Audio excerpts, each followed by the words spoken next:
الله الرحمن الرحيم. السلام عليكم ورحمة الله وبركاته. بنرحب بكل السادة المشاهدين يوم جديد من أيام المطبخ الصحي. أول عندنا يوم النهاردة في الأسبوع هنعمل بيه الحواوشي. هنعمل الحواوشي النهاردة. جالنا اتصالات كتير قوي، هننفذ لكم النهاردة. هنشوف منيو النهاردة، هنشوف هنعمل إيه. أول حاجة عندي الحواوشي البلدي، هنعمله بالعيش البلدي، وتقدري تعمليه اسكندراني بالعجينة اللي هي عبارة عن دقيق وملح، وبعد كده بتريحيها واقول لك على الطريقه بتاعتها. لكن احنا هنعمل النهارده حواوشي بلدي، هندعمه بحاجه اللي هي ليه الخروف. اكيد عندنا من العيد كل سنه طيبين ليه الخروف، فهناخد منها قطعه صغيره ونبدا نحطها نفرمها مع اللحمه بتاعتنا. واللحمه بتاعت الحواوشي يا ريت تكون ملبسه، يعني تكون الفات فيها كتير، الدهن فيها يعني 25 ل 75%.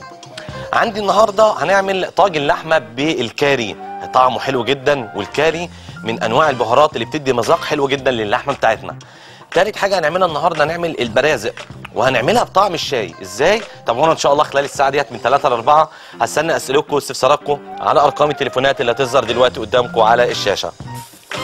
عندنا كومنتات كتير قوي من الفيسبوك، ان شاء الله نقدر نجاوب على بعض الاسئله منها. تعالوا الناس. طيب ناخد الاستاذه اميره من مكه. ازي حضرتك؟ الحمد لله. ازيك انت يا سيد؟ الحمد لله تمام. كنت حابه اسالك عن كم حاجه، ممكن؟ اتفضلي. اول حاجه قبل ما اسالك، كل سنه وانت طيب. وانت طيبه يا فندم. وثاني حاجه بشكر البرنامج ده على استضافتك فيه وعلى الحاجات اللي بتعملها. ميرسي، ربنا يخليك. وبقول كل المقيمين كل سنه وهم طيبين مؤخرا. وانت طيبه. وميرسي بجد، ميرسي اني بتكلم مع حضرتك. ربنا يخليك. شكرا يا استاذه اميره. اتفضلي على الاسئله. اوكي. كنت عايزه اسالك بالنسبه لحكايه اللازانيا اللي سويتها قبل كم يوم. تمام. فحكايه اما بتقول انه لازم يكون على البخار. اوكي، يعني هجيب صينيه واحط فيها ميه، قصدك كده؟ بالظبط، وتحطيها في الفرن قبل ما تدخلي اللازانيا. البخار اللي هيطلع ده مش هينشف معاكي اللازانيا. طيب هذا بالنسبه للازانيا. فحكايه الكباب لما بكون عاملاه في فرن، ماشي، نفس الطريقه. فحكايه انه لو كنت ما ابغى ينشف معايا، اللي هو اللي بينشف معاكي الكباب. الايه؟ بتقولي الكباب. الكباب ماله؟ انه لو كنت برضه ما ابغى ينشف، نفس الحكايه انه اخليه على حمام مائي. لا لا لا لا، الكباب ما بيتحطش على حمام ميه، بس تحافظي، اتفقنا على المسافه اللي بين الفحم وبين الطبقه بتاعه الكباب اللي انت حطاها. كل ما يكون الفحم قريب ده بيخلي الكباب ينشف معاكي. تمام؟ يعني لازم يكون في فرق 20 سم بين الفحم وبين اللحمه، هتلاقي اللحمه معاكي مظبوطه. وتتبليها قبل ما تحطها على الفحم بساعتين 2 أو 3 ساعات. بالنسبه في حكايه اما بتتكلم في حاجات انه زي لما بتقول عرق او شيء، في اشياء انه كلام بتقول انه احنا عندنا ما بعرفش معناه ايه. زي؟ فاهم قصدي؟ زي يعني زي لما بتكون تقول دقيق في له عرق، يعني ايش؟ يعني الدقيق اللي له عرق زي الدقيق اللي هو ال5 نجوم، يعني انضف انواع الدقيق. اكيد متوفر عندكم. حاضر، انا هحاول ان انا اوضح ان شاء الله الايام الجايه الحاجات دي. هو كلامك مفهوم، والله يعطيك العافيه. تمام. الله يعطيك العافيه. الله يخليك يا زلمه. لانه في احيانا اشياء احنا بمعنانا احنا ما بيكون زي عندكم. تمام. انا هراعي حاجه زي كده ان شاء الله. حاضر. الله يخليك، تسلم يا شيخ. تحت امرك. كل سنه وحضرتك طيبه، في رعايه الله. وانت طيب يا مع السلامه. تعالوا بعد المكالمه دي ننزل مقادير الحواوشي البلدي بتاعنا ونشوف هنعمله ازاي. اول حاجه عندي 4 عدد عيش بلدي، عندي نص كيلو لحمه مفرومه، عندي 2 عدد بصله مفرومه، عندي 1 عدد معلقه شطه، ملح، فلفل، بهار، خل، عندي ليمون يعني معلقه صغيره من الخل، و1 عدد عصير ليمون، وربع كيلو من لية الخروف هفرمها مع اللحمه. بعد كده عندي فلفل اخضر وعندي سمنه، وبعد كده هدهن بيها العيش. وعندي الفحم ده بعد ما يطلع الحواوشي اللي انا هغطيه بيه فحم، وبعد كده عندي ورق زبده. تمام كده؟ ده بالنسبه للحواوشي. تعالوا نشوف هنعمل ايه. اول حاجه بجيب اللحمه وابدا ان انا افرم اللحمه مع الليه بتاعتنا. بجيب عندي المفرمه بتاعتي، ادي عندي اللحمه، عندي البصل، وادي الليه بتاعتنا مقطعه قطع صغيره. انا هفصل بس عشان اقول على حاجه معينه. الليه يا جماعه اللي انا بستخدمها دي اللي قدامكم لازم تتحط في الثلاجه قبل ما تفرميها. وادي المفرمه اهي، ببدا ان انا افرم اللحمه مع الليه بتاعتنا. تمام؟ وابدا احط قطع الدهن اهي، ادي قطع الدهن بتاعتنا، ببدا ان انا احطها عندي في المفرمه مع قطع اللحمه واكبس كويس. تمام كده. بيطلع عندي زي ما اتفقنا اشيل دي جانبا كده. بعد كده عندي زي ما اتفقنا يبقى انا جبت النص كيلو من اللحمه، حطيت عليهم مكعبات اللي الخروف عشان تستخدميها صح في الحواوشي ان انت تسيبيها عندك تقطعيها قطع صغيره وتسيبيها عندك في الثلاجه وبعد كده تفرميها مع اللحمه المفرومه. هتطلع عندي اللحمه زي ما انتم شايفين كده. بجيب عندي البصل، بجيب بصل مبشور، ما تحطيش كزبره ولا بقدونس. ليه؟ ده هيخليها زي طعم الكفته، لكن انا عاوز طعم الحواوشي فما تكتريش فيها الخضار عشان تحس بطعم الحواوشي المظبوط. يا ابو معتز. الو السلام عليكم. وعليكم السلام يا فندم. ازيك يا استاذ محمد؟ كله تمام الحمد لله. وازاي العاملين في قناه نور الدنيا؟ الحمد لله بخير. يا استاذ محمد عاوزينك في سعادتك والنبي تشرح لنا عن الطاجن والمكرونه باللحمه المفرومه وبالبصل وبالكمون وبجميع كل اللي هو ايه؟ اللي هو الطاجن، طاجن اللحمه. طيب تابعنا النهارده وهنعمل طاجن ان شاء الله يعجبك بالكاري. من عينينا يا حاج وحيد. تعالوا عندنا ايه بقى؟ نجيب فلفل اسمر، حطينا الفلفل الاخضر والبصل. بعد كده عندي الخل، معلقه صغيره جدا من الخل، عندي معلقه صغيره جدا من عصير الليمون، حاجه بسيطه قوي ما تكتريش عشان الطعم يبان فيه. بعد كده عندي ملح، ادي الملح. يا ريت تسيبي التتبيله دي قبل ما تدخلها في العيش وتسيبيهم في الثلاجه. يعني يا ريت بعد ما تحطي الحاجه ديت شويه بهارات. بعد كده عندي شويه شطه صغيرين. حاضر. بعد كده كل ده مع بعضه لحد ما يبقى الخليط عندي متجانس كويس جدا. يبقى اتفقنا اللي احنا قبل ما الخلطه ديت نستخدمها اللي انا اسيبها عندي في الثلاجه مع العيش لمده ساعتين 2 وبعد كده ابدا اللي انا استخدمها. عندك شوايه فحم من العيد، كل سنه وانتم طيبين، تقدري تستخدمي الشوايه وتشوي عليها عندي الحواوشي. كده تمام. الخلطه دي تعمل لي 7 ل 8 رغيف بلدي. يا انسه مي. انسه مي. الو. الو. ايوه. ايوه ازي حضرتك؟ اتفضلي. ازي حضرتك عامل ايه؟ كله تمام. انس عامل ايه؟ الحمد لله بخير. انا نفسي اشوف انس قوي لان انا بسمعه عليه كتير كده. حاضر هنجيبهولك، حاضر ان شاء الله في حلقه قريبه جدا نعمل للاطفال هنجيبه. حاضر. طيب ماشي. انا بشكر حضرتك على الاكلات الجميله اللي انت بتعملها. ربنا يخليكي. ميرسي يا انسه مي، ربنا يحفظك. معلش بس انا اطلب من حضرتك طلب. اتفضلي. نفسي بس نفسي حضرتك تعمل لنا بس اكلات الانيميا وكده عشان احنا يعني عندنا انيميا وعايزين اكلات تكون فيها غذاء شويه. طيب حاضر. الاكل ده كله فيه غذاء على فكره، انا اللي بعمله. حاضر هعمل لك اكل. حاضر يكون فيه زي السبانخ، زي عندنا حاجات بالبروكلي، في حاجات كتير فعلا في عناصر غذائيه جدا للانيميا هعملها لكم من عينيا الاثنين. حاضر على قد ما اقدر ان شاء الله احاول انفذ لكم اللي انتوا عاوزينه. طيب فتحنا عندي العيش عندي، وعندي بعد كده اللحمه المفرومه. ادي العيش اهوت، فتحنا العيش البلدي بتاعنا وعندي اللحمه المفرومه اللي هبدا اللي انا اشتغل بيها. ام ملك. الو السلام عليكم. عليكم السلام يا فندم. ازي حضرتك؟ كله تمام الحمد لله. التهنئه مش متاخره شويه؟ لا مفيش مشكله، تحت امرك. اولا تهنئه لحضرتك بمناسبه العيد طبعا. ربنا يخليك يا فندم. كل سنه القائمين على البرنامج من المخرج والكاست كله وعلى راسه الدكتور سعد الحدياني. الله يحفظ حضرتك. وتهنئه خاصه بقى بس هستاذن حضرتك ما يقطعوش عليا بس. لا مش هيقطعوا عليك، اتفضلي. طيب تهنئه خاصه لزوجي الاستاذ عصام سعيد. تمام. واولادي وبابا الحاج رضا خير وماما الحاجه ميرفت. كل سنه وهي طيبه. وحضرتك طيب. واخويا الدكتور محمد واولاده. تمام. اخويا الباشمهندس محمود الطفل ولاء. اختي مي واولادها وزوجها الدكتور ياسر. بقول لهم كل سنه وانتم طيبين. كل سنه وانتم طيبه وكل سنه هم طيبين يا فندم. وحضرتك طيب. عندك اي سؤال تاني؟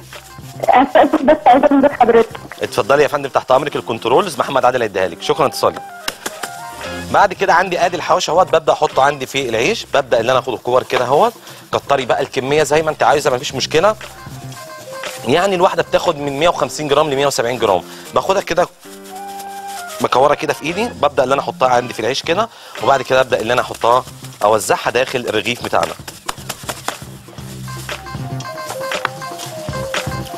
اخر واحده اهي مين معانا؟ يا ام اسماء ازي حضرتك؟ الله يسلم حضرتك، ازيك يا ابو انس؟ الحمد لله تمام. كل سنه حضرتك طيب. وحضرتك طيب يا ست الكل. كنت عايزه اسال عن المفرمه، بس هي بتعمل بسكويت؟ اللي هي المفرمه اللي حضرتك عملت فيها اللحمه دلوقتي. المفرمه؟ فيها وش للبسكويت وفيها وش لاي حاجه انت عاوزاها. طب شكرا حسب النوع اللي انت هتجيبيه، تحت امرك. شكرا، متشكرين. شكرا يا فندم. مع السلامه. ادي بجيب عندي الاربع ترغيفه، في طبعا رغيف معانا هنعمله برضو.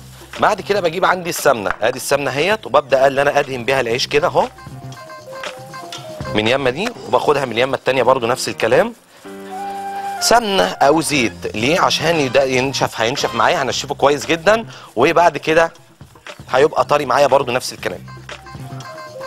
بعد كده عندي حاضر يا ابو سيف تحت امرك. ادي السمنه ببدا اللي انا ادهن بيها. يا مدام هناء، مدام سوزان، ايوه ازي حضرتك؟ الحمد لله. اتفضلي. السلام عليكم. وعليكم السلام ورحمه الله يا فندم. لو سمحتي بس كنت حضرتك بتعمل حواوشي دلوقتي، كنت عايزه لو انا ما عنديش الورق الزبده او كده ينفع ورق الفويل؟ الف في ورق الفويل؟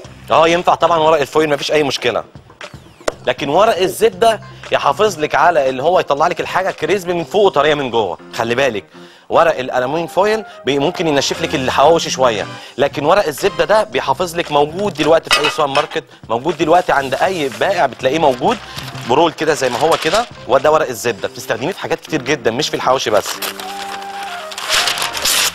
بجيب عندي اهو ورق الزبده، بفردها، بدهنها برضو زيت او سمنه كويس جدا بالفرشه. بعد كده عندي بجيبها اهو زي ما انتم شايفين كده، بقفلها كده وبقفلها كده، وبعدين كده اهي، وبعد كده بقلبها كده، محكوم الغلق بتاعها كويس اهو. تمام كده، ده اول رغيف. تعالوا نعمل التاني. يا انسه ليلى، ازي حضرتك يا شيف؟ كله تمام الحمد لله يا فندم. كنت عايزه من حضرتك طريقه اللي هي الباستا بتاعت المكرونه. الايه يا فندم؟ الباستا. عايزه تعملي منها ايه بالظبط؟ اللي هي المكرونه اللي هي الصلصه البيضاء. المكرونه بالصلصه البيضاء؟ بس بيتحط عليها كريمه لباني صح؟ ده نجريسكو. مش عارفه، هي اللي بتبقى اللي هي بالصلصه البيضاء. حاضر. هي وعايز كباب وشيش طاووق. من عينيا الاثنين حاضر، هنزل لك الكباب والشيش طاووق. لكن بالنسبه للباستا اللي بتتعمل بالصلصه البيضاء، لا اما مكرونه بشاميل او نجريسكو. تعالوا نجيب الصاج بتاعنا اللي انا هبدا انزل فيه الحاجه.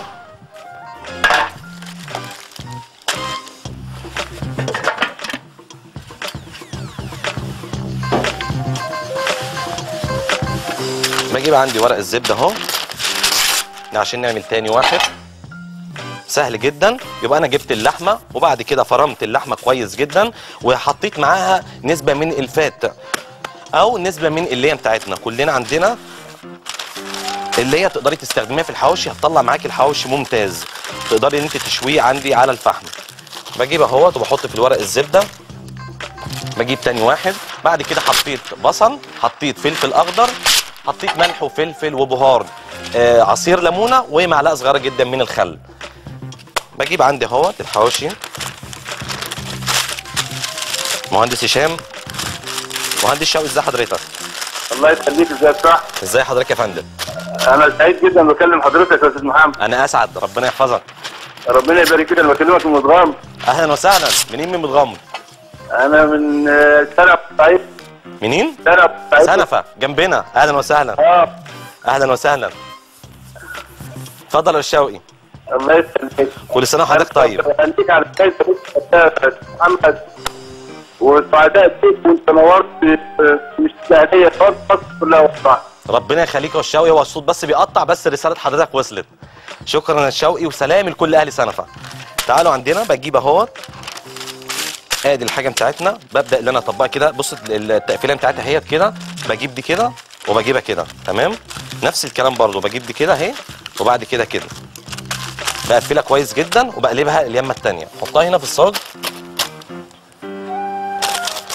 ورق الزبده كده ادهنه من فوق، بالسمنه وادخله عندي على درجه حراره عندي كام 220. هيقعد معايا بالظبط تلت ساعه. بعد ما يقعد كامل تلت ساعه بشيل من عليه ورق الزبده او اسيب ورق الزبده جواه واجيب فحمايه هنا في النص واقفل كويس جدا عليه بالالومنيوم فويل او السيلفر، وبعد كده بسيبه عندي 10 دقائق. بعد كده هيطلع كأنه مشوي بالظبط على الفحم. تعالوا ندخل الكلام ده الفرن. كده دخلنا الحواوشي عندي الفرن، هنسيبه زي ما اتفقنا تلت ساعه على درجه حراره 220. عملنا اول حاجه الحواوشي، جبنا العيش البلدي وفتحناه، حطينا اللحمه المفرومه ومعاها نسبه من الفات او الليه، وبعد كده حطينا ملح وفلفل وبهار، عندي بصل مبشور، وبعد كده عندي الفلفل الاخضر، معلقه جدا عصير صغيره جدا من عصير الليمون، ومعلقه صغيره جدا من الخل. كانت الخلطه دي كلها مع بعضها وحطيتها في العيش، وزي ما اتفقنا اللي احنا نحط مع العيش نحطها بورق الزبده ونحطها في الثلاجه لمده 3 ساعات على الاقل. بعد كده باخدها واحطها عندي في الفرن. هنطلع فاصل ونرجع لكم عشان هنعمل طاجن مع بعض. الاسئله كلها ان شاء الله نجاوب عليها الفاصل الجاي. هنعمل طاجن بالكاري بس بعد الفاصل.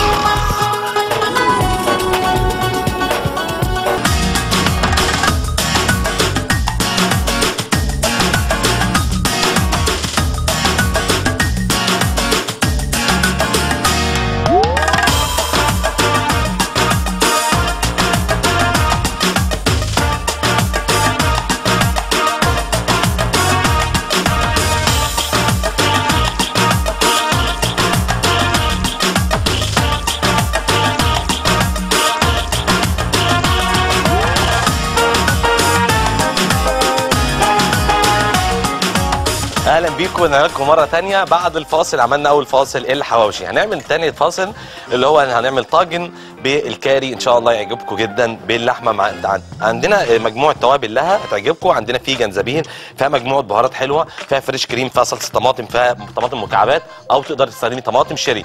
ننزل مقاديرنا ونشوف هنعملها ازاي. اول حاجه عندي نص كيلو لحمه قطعه، عندي زيت، ماده دهنيه، 3 عدد بصل قطع، عندي 3 فص ثوم مفرومين او قطع، عندي زنجبيل مبشور يعني حوالي نص معلقه صغيره، ورق لوري، عندي 2 فلفل احمر حار، عندي ربع كوب من الفريش كريم، 2 فلفل اخضر، 2 طماطم مكعبات، ملح فلفل كاري سنوبر، عندي صلصه كزبره، وهنقدمه مع الرز بالشعريه. المقادير قدام حضراتكم.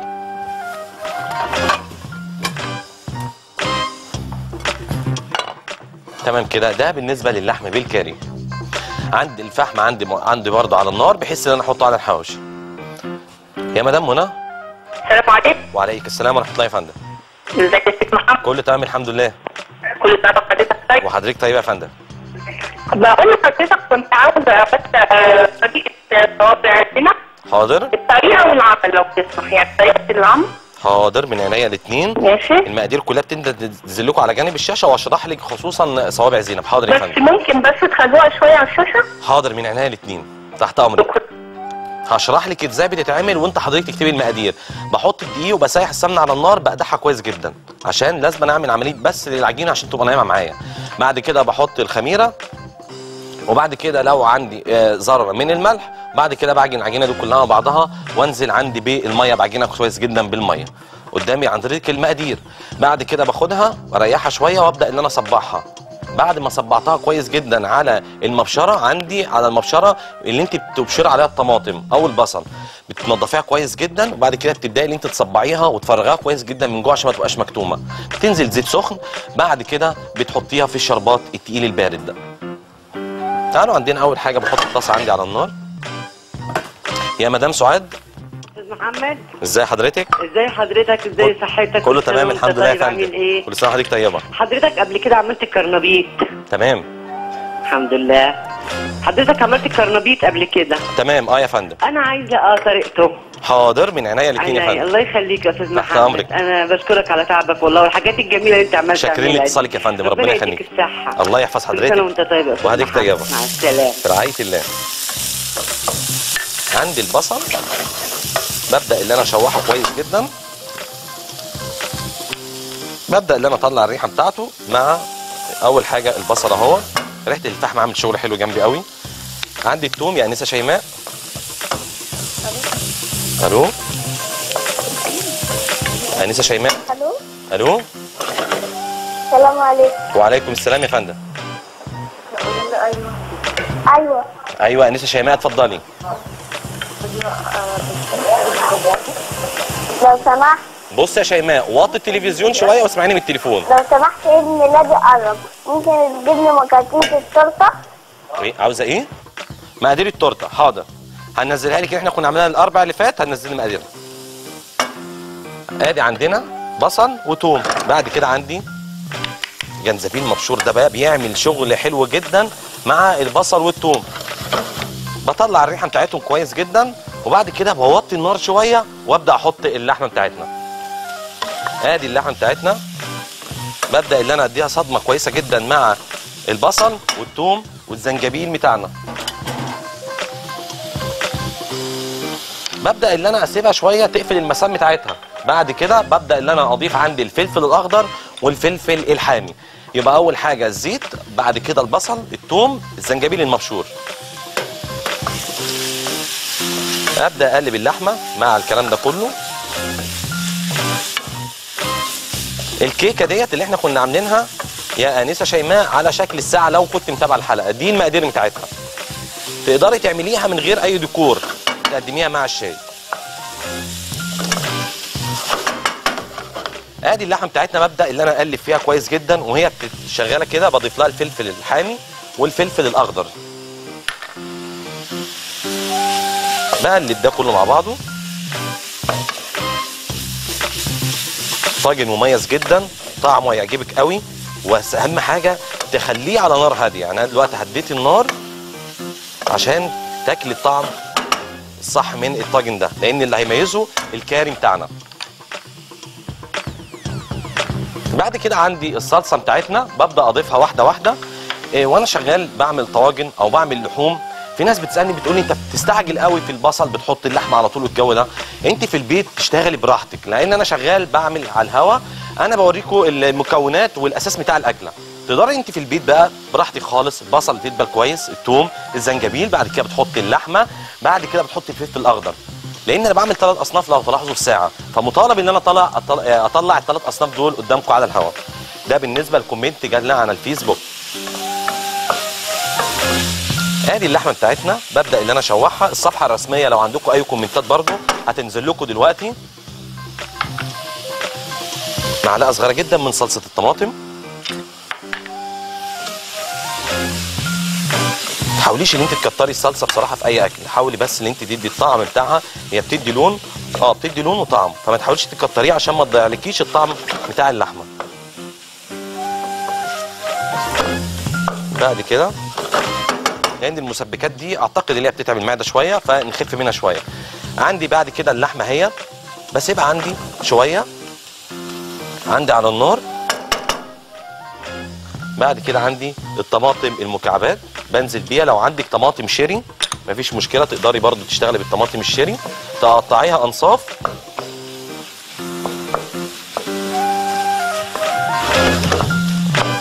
بعد كده بقلبها كويس جدا اهو، واسيبها عندي على النار لمده ربع ساعه. وهي شغاله كده بضيف لها شويه ميه صغيرين قوي.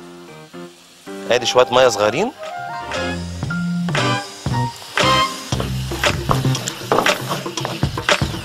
قبل ما تكمل تسويتها بنص ساعه ببدا احط لها الفريش كريم.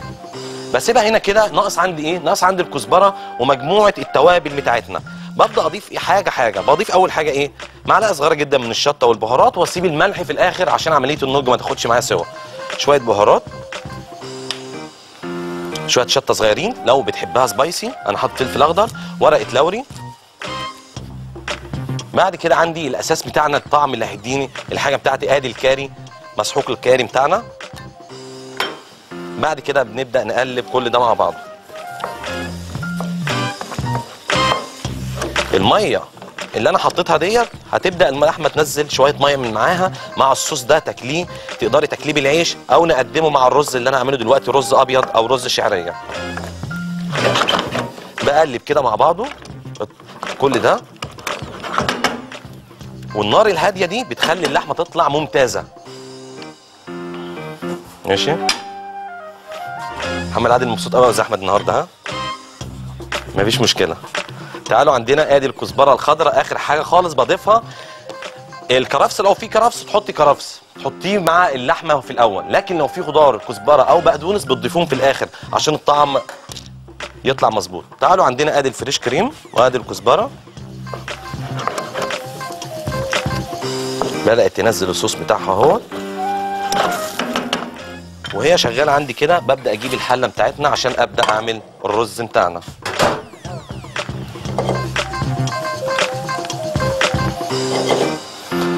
ده صنوبر بتاعنا اللي هنقدمه مع الاكله بتاعتنا. مبدا اللي انا اعلق عندي على الرز بتاعنا، لا رز شعريه لا اما الرز الابيض. انا هعمل رز ابيض هقدمه مع الطاجن بتاعي ده. احط زيت وبعد كده اجيب الرز بتاعنا وابدا اللي انا اشوحه كويس جدا مع الزيت. يا ام رحاب. ايوه السلام عليكم. وعليكم السلام يا فندم. لو سمحت يا شيف محمد، كل سنه وانت طيب. وحضرتك طيبه. انا بتصل بحضرتك، كنت قلت على الهمبرجر. بالنسبه للهمبرجر بتتعمل على بخار الميه ولا بتتعمل في طاسه بدهان؟ لا يا فندم، الهمبرجر بتجيبيه طاسه تيفال، بتديها ماده دهنيه بسيطه جدا، وبعد كده بتبداي انت تشوحي عليها بس على نار هاديه. ايوه. طيب هشام ما مش معاكي حاجه تاني؟ ايوه كنت عايزه سؤال كمان. اتفضلي. عايزه اعرف طريقه كوز القلب. كوز القلي؟ ايه كوز القلي ده؟ كوز القلب اللي هو بيبقى في لا مؤاخذه في القلب في الذبيحه. يا فندم. عايزه تطبخيه يعني؟ ايوه. طيب احنا كنا عاملين الاربع اللي فات، لا اللي قبله كنا عاملين الكلاوي، وكنا عاملين القلب، كنا عاملين الكلاوي بتاعتنا. تقدري تاخدي الخلطه بتاعت الكلاوي اللي احنا كنا عاملينها بصلصه البقدونس ديت، هينزلوها دلوقتي قدامك، وتشيلي الكلاوي وتحطي مكانها القلب، تقطعيه مكعبات، هيطلع معاك ان شاء الله مظبوط. ادي الرز مع شويه ملح وفلفل، شوحته كويس جدا مع بعض. بعد كده عندي شوربه او ميه، ببدا احط عندي الميه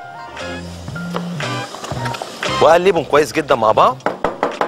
بعد كده بجيب عندي الغطا واغطيه عندي زي ما اتفقنا، مش هياخد. تعالوا عندنا ينفع طبعا. استاذ احمد سيد بيسالني سؤال حلو قوي، اللي هو ممكن يتحط في طاجن الفخار. ينفع وهيديني الطعم. الفخار يا جماعه بيطلع الطاجن افضل من البايركس الازاز. ريحه الكاري مش عايز اقول لك عامله ازاي مع الطماطم مع الزنجبيل، ان شاء الله يعجبكم جدا. ده طاجن الفخار اهو، استاذ احمد جابه لكم، تقدروا تشتغلوا فيه، وده مقاسات تقدروا تجيبيه وتشتغلي فيه الطاجن اللي انا بعمله. بجيب شويه فريش كريم صغيرين ببدا اضيفهم، بقلب كل ده مع بعضه. شايفين الصوص ده بقى؟ الصوص ده تقدري تغمسيه بالعيش تاكل معاكي حلو. شويه كزبره بقى خضره في الاخر. بعد كده اسيب الكلام ده كله بقى يغلي عندي على النار. محتاجه شويه ميه صغيرين، اضيف لها شويه ميه. الميه دي هتعمل صوص، هتبقى طعمها حلو قوي في الاخر. يا مدام هدى. الو. ايوه. يا فندم. ازي حضرتك يا شيخ محمد؟ كله تمام الحمد لله. اشكرك على اكلاتك الجميله دي. الله يحفظ حضرتك. الله يخليك. بعد اذنك ممكن رقم تليفونك بس؟ تحت امر حضرتك، احولك للكنترول. حاضر، وهيديك الرقم. قلبت كل ده يا استاذ فوزي. حطيت الملح مع اللحمه بالكامل. الو. ايوه يا استاذ فوزي. الو يا استاذ فوزي. استاذ فوزي. انا شوقي. استاذ شوقي. هم قالوا لي استاذ فوزي. اتفضل. لو سمحت عايز الرقم بتاعك يا شيخ محمد. حاضر يا استاذ فوزي، هحولك للكنترول. حاضر، شكرا اتصالك. تعالوا نشوف اخبار الحواوشي بتاعنا ايه. ريحه طالعه جميله قوي. هنقفل عليه نشوف اخباره ايه كده من جوه. ناخد رغيف كده ونفتحه وبعد كده نرجعه تاني اهوت. نبدا نفتحه اهوت. لسه طبعا لسه محتاج اللي هو ينشف معايا شويه كمان عندي في الفرن. ده بالنسبه اهوت الحواوشي اهوت. اغطيه وتعالوا ندخله تاني الفرن ونسيبه ياخد يكمل تسويته. بعد 10 دقايق بالظبط هطلعه واديله الفحم بتاعه. الطاجن بتاعنا خلاص استوى وخد الفليفرات بتاعته كلها، الكاري والملح والفلفل والبهار والكزبره وصلصه الطماطم الطماطم المكعبات والزنجبيل والبصل والثوم والزيت. ناخد الكلام ده كله عندي من على النار كده ونروح عندي على البايركس.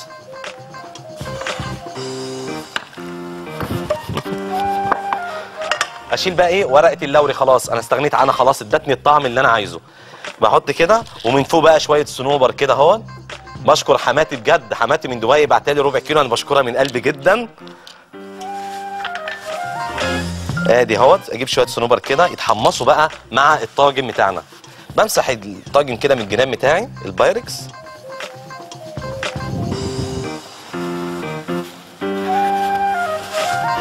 يبقى كده عندي الطاجن بالكاري موجود خلاص خلص عندي. نروح عندي فين بقى؟ عندي على الفرن، وادي الصنوبر من فوق حطه ني لان مش هحمصه لانه هو هيتحمص داخل الفرن عندي. يا ام سامح. مساء الفل. مساء الفل يا فندم. ازيك يا شيخ محمد؟ الحمد لله تمام. بصراحة أنا صديقة جديدة بالنسبة لك. أهلا وسهلا. بس هبقى إن شاء الله مستديمة مع حضرتك. ربنا يخليك يا فندم. لأن بصراحة يعني بتعمل شغل في منتهى الجمال. ربنا يخليك. ربنا يديك الصحة والعافية يا رب. ربنا يخليك يا فندم، الله يحفظ حضرتك. الله يخليك. أنا عايزة أعرف من حضرتك دلوقتي هعمل قرنبيط مقلي، عايزة التتبيلة قبل مقلي القرنبيط. تقول لي يا اما انت اول حاجه بس انت اول حاجه في خلطه ثانيه كده حضرتك تقول لي عليها. انت بتسلقي القرنبيط الاول نص سلق، بتنزليه في ميه وكمون وبعد كده بتطلعيه. بعد كده وشويه ملح معاهم. بعد كده بتحطي اللبراين بتاعك اللي هو كوبايه لبن وبيضتين 2، تخفقي البيض كويس وتنزلي باللبن وشويه ملح وفلفل وكمون. بعد كده بتاخديه وتحطيه في البيض كويس جدا وتسيبيه في البيض شويه، يعني بططيه كده بايديكي القرنبيط وتشيلي منه العروق الجامده فيه. وبعد كده تحطيه في البيض واللبن وتنزليه عندك في زيت سخن على طاسه تيفال. ان شاء الله يبقى مظبوط معاك وبالف هنا وشفا. تعالوا عندنا اقلب الرز بتاعنا الابيض عشان هنستأذن حضراتكم قبل الفاصل. هناخد الحاجه ام وليد. السلام عليكم. وعليكم السلام يا فندم. والله انا جبت من المول كيمو كلاس باودر. تمام. فبستعمله في البيكاتا، في استعمالات تانية غير البيكاتا؟ طبعا ديميجلاس لكل انواع اللحوم. الستيك تقدري تعملي بيه بالستيك، تقدري تعملي السول بوافر، في حاجات كتير قوي بالديميجلاس تقدري تستخدميها. تابعينا في البرنامج هنقول على حاجات كتير قوي بالديميجلاس. يعني تقدري تعملي بيها تشيكن رول، البيكاتا شامبليون، في حاجات كتير قوي بتتعمل بالديميجلاس. هناخد فاصل صغير ونرجع لكم عشان بعد الفاصل هنعمل البرازق، هنعمل طريقه حلوه فيها قوي السمسم هنحطه في الشاي ازاي بعد الفاصل.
اهلا بيكم، رجعنا لكم مره ثانيه بعد الفاصل. ده الشاي اللي بيغلي عندنا هنستخدمه عندنا في البرازق.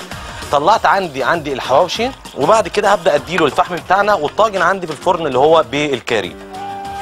ادي الحواوشي اهوت. ببدا اعمل ايه بقى؟ بجيب عندي سيلفر حته صغيره كده، ببدا احطها كده في منتصف عند الصاج. ببدا اجيب عندي الفحم اللي انا مولعه بسم الله وابدا احطه هنا كده في المنتصف عشان يطلع زي المشوي بالظبط. بعد كده بعمل ايه بقى؟ بجيب عندي سيلفر اهو كبير اهو. بعد كده بجيب ايه يا استاذ احمد بقى؟ شويه زيت صغيرين اهو. وبعد كده بقى بنعمل ايه؟ بنبدا نغطي عليه بعد ما فتحت عندي على الحواوشي. تمام؟ يطلع بالظبط اكنك لسه مسوياها عندك على الفحم. ده ورق الزبده طالع من الجناب اهوت. ببدا اللي انا احاول اللي انا اقفل اي مكان اهوت من الدخان عشان يطلع معايا مظبوط. بعد كده باخده اهوت عندي واسيبه 10 دقايق كده، هيطلع عندي ان شاء الله مظبوط جدا. تعالوا ننزل مقادير ثالث حاجه عندنا، البرازق، ودي مقادير الحواوشي اللي احمد نزلها لكم. البرازق عشان اول حاجه اعملها اعلق على شاي، اشيل منه التفل واصفي التفل كويس واحط عندي السمسم فيها. بجيب عندي ربع كيلو من السمسم واحطهم مع الشاي. ده السمسم ده واخد طعم الشاي. ادي السمسم اهوت، جبته وحطيته في الشاي المغلي ده، وبعد كده ما حطيناه صفيته كويس جدا وسبته يبرد وابدا اشتغل بيه. البرازق ربع كيلو من الزبده، ربع كيلو سكر بودر، 2 عدد بياض بيض بشيل منها الصفار واخد منها البياض. عندي بعد كده نص معلقه بيكنج باودر، 600 جرام من الدقيق، ملح 2 جرام حاجه بسيطه جدا، نص معلقه صغيره من الخل، سمسم محمص، السمسم ده اللي هنحطه مع الشاي، وميه مغليه للشاي، وفستق حلبي او سوداني هجرشه حاجه بسيطه. معنا مين؟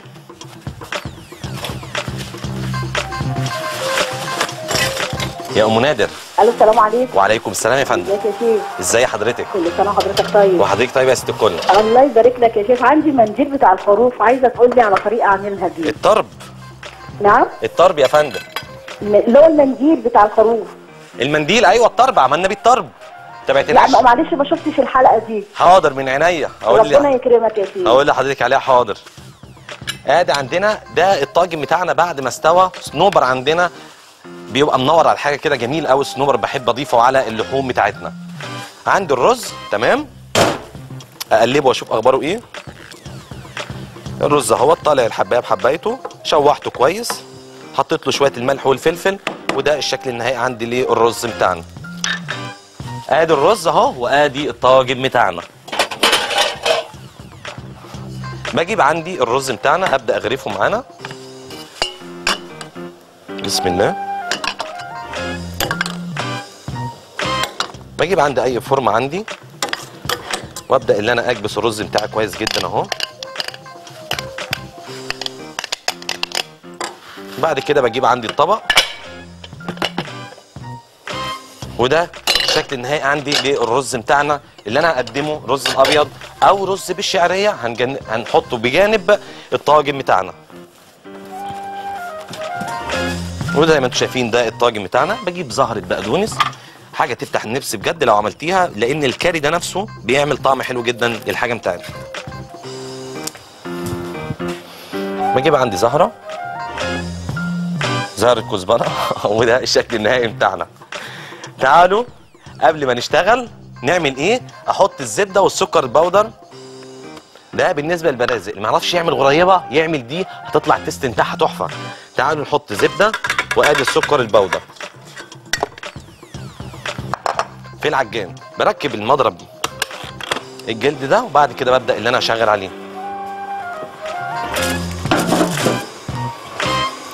ما تنسوش اللي انا عملت الشاي، حطيت معاه السمسم ونقعته. بعد ما غلي الشاي نقعت السمسم فيه لمده يوم. بعد ما طلع هيبقى عندي السمسم بالشكل اللي انتم شايفينه ده. دلوقتي بالنسبه للاخت اللي طلبت عندنا القلب، تشيلي منها الكلاوي. الكلاوي ديت المقادير بتاعت صلصه البقدونس، هتشيلي الكلاوي ديت وتحطي القلب، تبداي تشتغلي بيه الخطوات بتاعتها. بالنسبه للاخت اللي طلبت المنديل، اللي هي منديل اسف الخروف، تقدري تشتغلي بيه الطرب اللي احنا ننزلك مقاديره دلوقتي. ببدا ان انا احط الزبده والسكر. الطرب المشوي قدام حضرتك دلوقتي، وادي المقادير قدامك. مقادير سهله جدا، مقادير الطرب. باخد الحواوشي بقى بتاعنا ونشوف اخباره ايه. ابدا اخد الحواوشي اهوت سخن معايا، ببدا اهوت اللي انا اقسمه نصين اهو، ولا نشف معايا ولا اي حاجه اهو زي ما انتم شايفين كده. اقطعه بالسكينه، وده الحواوشي بتاعنا لان الطلب مننا كتير. ببدا اجيبه كده اهوت، بقسمه على نصين. ده الحواوشي، اللحمه بتاعته مستويه من جوه، ريحه الفحم عامله فيه شغل حلو قوي. ده زي ما احنا. تعالوا عندنا نجيب التاني برضو.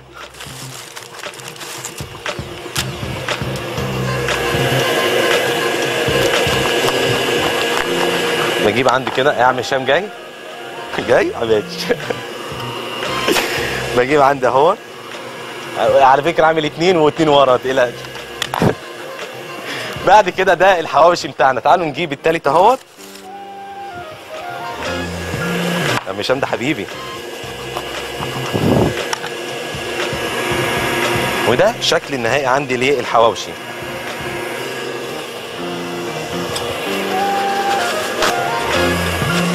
نرجع تاني الم مكاني وببدا اللي انا اشتغل عندي في البرازه. ارجع لها تاني. عندي الزبده والسكر ضربتها. شايفين اللون اللي انا عاوز اوريهولك الابيض ده من الزبده مضروبه كويس جدا مع السكر البودر. تعالوا عندنا بنزل بالابيض بيض مره واحده. لو بيض كامل بتنزلي واحده واحده، الابيض بيض بتنزل بيه مره واحده في اي حاجه تعمليها. اخفق كويس الزبده مع الابيض بيض وما استعجلش وانزل بالدقيق. عندي بقى يا استاذ احمد، عندي دقيق وعندي بيكنج باودر، ذره صغيره جدا من الملح. بعد كده ببدا اضيف الخلطه ديت عندي على الزبده والسكر. مش هبدا ينفع احط الدقيق من دلوقتي والبيكنج باودر، لو انا دخلتهم الفرن هيفصلوا مني. لازم احس الخليط بقى متجانس مع بعضه. اهو شايفين دلوقتي بدا يلم ازاي اهو، لم معايا. شايفين زبده لمت معايا والابيض بيض. بفصل عليها وببدا ان انا احط الدقيق والبيكنج باودر والملح. بسم الله. تمام كده. احط 600 جرام من الدقيق واخلطهم مع بعض اكني بعمل عندي السابليه. لفه لفتين 2 احس ان العجينه، بصوا الدقيق اختفى خلاص كده تمام. باخد العجينه ديت واريحها عندي في الثلاجه لمده ساعتين 2. بعد ما تطلع تبقى عندي بالشكل اللي انتوا شايفينه ده. ادي العجينه بتاعتي اللي هي بتاعت الغريبه بتاعتنا، اسف بتاعت البرازق. يا ام احمد.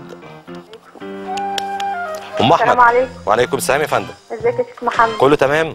كل سنه وحضرتك طيب. وحضرتك طيبه. لو سمحت انا عايزه اعرف العجانه ماركتها ايه وماركه الفرن يعني المناسب للبيت. حاضر. ما هي دي الحاجات مناسبه للبيت. طيب ماشي، اعرفها بس بالظبط. تحت امرك. كنترول هيحولك دلوقتي هيديك اللي حضرتك عاوزاه. ماشي شكرا يا سيدي. باخد تحت امرك. بعد كده بصي باخد اللهيات، باخد العجينه بفردها كده على ايديا. بعد كده بنزلها عند السوداني بايديا كده وايديا ماسكها اهو. بعد كده بتبقى كده اهي، بضغط عليها شويه. وفي السمسم اللي واخد شاي اهو بكبسها كويس. وبعد كده بتطلع عندي بالشكل ده. كل ما تبقى رقيقه كل ما تبقى صنعتها وطعمها تحفه، هتطلع معاكي مقرمشه. باخد عندي العجينه اهيت. ادي البرازق بتاعتنا بالسمسم اللي مطعم بالشاي. بعد كده في السمسم وزي ما اتفقنا باخدها كده اهي بلفها وعلى كف ايديا بكبسها قوي. بعد كده في السوداني، بعد كده في السمسم. تقدري مكان السوداني ده تحط عين جمل، تقدري اساسها بالفستق الحلبي، تقدري تشيلي السوداني ده وتحطي الفستق الحلبي مكانه، بس الفستق يكون مجروش وما تحمصوش في الفرن. حاضر انا خلصت الحمد لله. نعمل كمان واحده.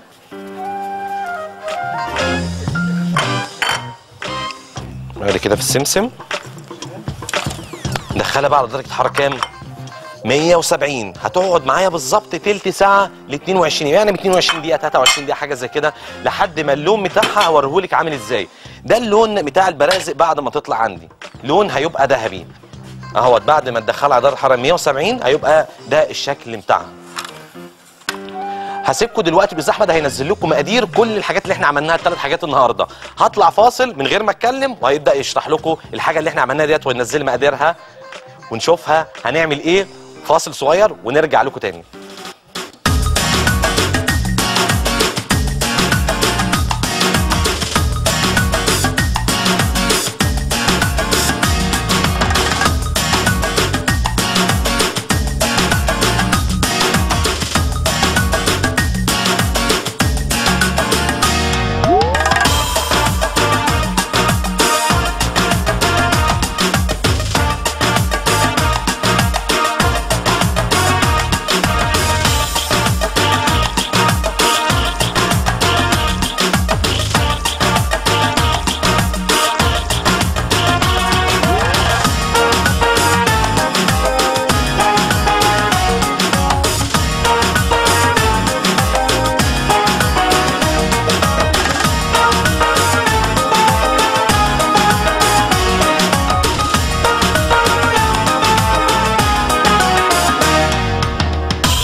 بيكم نعيكم تاني بعد الفاصل. وزي ما انتم شايفين ده الثلاث اصناف اللي احنا نزلنا لكم دلوقتي مقاديرها. برازق، طاجن اللحمه بالكاري، ان شاء الله لو جربتيه اكيد هيعجبك، لان الصوص اللي فيه هو اللي يتاكل من غير اصلا رز. والحواوشي بتاعنا. استاذه اميره. ايوه كيف؟ اهلا بها للسعوديه، اتفضلي يا فندم. كيف كنت معلش حابه اسال عن حكايه محسن الكيك. محسن الكيك ماله؟ ده شكله بيكون كده زي البيكنج باودر ولا كيف؟ ايوه بالظبط يا فندم، شبه زي البيكنج باودر، اسمه محسن خبز. ثواني يا فندم يا استاذه اميره، في نوعين من المحسنات. في محسن كيك اللي هو الجل، تمام؟ جل؟ وفي محسن هو خبز. يتباع هنا في السعوديه ولا لا؟ اكيد بيتباع في السعوديه، بس هم على فكره كذا متصله اتصلت بيا بيقولوا احنا بنيجي ناخده هنا من مصر، بس اكيد هو موجود في السعوديه. هو لو كنت نازله في الصعيد ممكن اخده ناحيه زوجي وكده، لان زوجي صعيد. منين؟ بقول لك انا ممكن لما بنزل مصر ممكن اخده، لكن دي فتره ما بنزلش مصر في ايام. ممكن تاخدي جالون على بعضه وتحطيه عندك في الثلاجه، مش هيحصل له اي حاجه. في محسن الفتره طولت عليه مثلا لو سنه. في محسن تاني بقى اللي هو محسن المخبوزات، اللي هو زي الباودر، اللي هو زي البيكنج باودر. ده محسن برضه يتباع عندنا، لانه كم مره بروح تحتاج السوبر ماركت ما بلاقي دي الاشياء. مش هتلاقيه في السوبر ماركت، في اماكن متخصصه بتبيع الحاجات دي، لان انتوا اكيد ما عندنا زي ما صار. لا يا فندم، في عندكم محلات بتبيع عندكم خامات، بس اكيد لو دورت هتلاقي، لان انا ليا ناس هناك كتير شغاله في محلات وبتجيب الخامات مش معقوله بتجيب من مصر او بتجيبها مستورده. طيب اكيد يعني في السعوديه مثلا في اي قسم او اي ناحيه. اي ايه؟ يعني في اي قسم في المكان ده انه الاقيها فيه. انا زمايلي شغالين في مكه والرياض وعندهم الاماكن دي كلها متوفره لديهم كل الخامات ديت من اماكن معينه ومخصصه. ممكن سؤال شيء؟ اتفضلي. لو كان حد في حكايه الرياض ممكن تساله بعد كده انه اتواصل معاكم في حكايه الفيسبوك. حاضر. اوكي، وتنزل لي الحاجات دي انه في اي اماكن عندنا في السعوديه. وحضرتك لو عرفت العنوان منهم بالظبط هقول لحضرتك عليه عن طريق الفيسبوك. تحت امرك. شكرا. معلش يا شيخ. لا تحت امرك. شكرا لاتصالك. عملنا لكم 3 حاجات النهارده، يا رب تنول اعجابكم. جاوبنا على معظم الاسئله النهارده. اي سؤال عن طريق الفيسبوك هستنى النهارده من 8 ل 10 نقدر ان احنا نجاوب على بعض الاسئله من 8 ل 10 ان شاء الله نبقى موجودين على الفيس. عن طريق الايميل دلوقتي اللي هيظهر دلوقتي قدامكم على الشاشه. اشوفكم بكره ان شاء الله على خير، حلقه من 3 ل 4 دمتم في رعايه الله وامنه، والسلام عليكم.